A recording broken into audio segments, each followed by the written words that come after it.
আসসালামু আলাইকুম। আমার প্রাণপ্রিয় ভাই ও বোনেরা, আজকে সর্বপ্রথম রোজা গেল। আলহামদুলিল্লাহ, আমাদের রোজা শেষ পথে। আর হয়তো 1 ঘন্টাও পুরো নেই। আমরা এখন যার যার ইফতারি করব।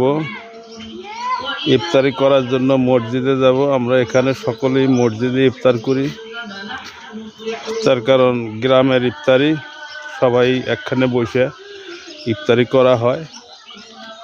যার যেটা সামর্থ্যে জোটে সে একদিন করে ইফতারি দেয়। এরকম আমরা ভাগযোগ করে একদিন এক একজনে ইফতারি দেই।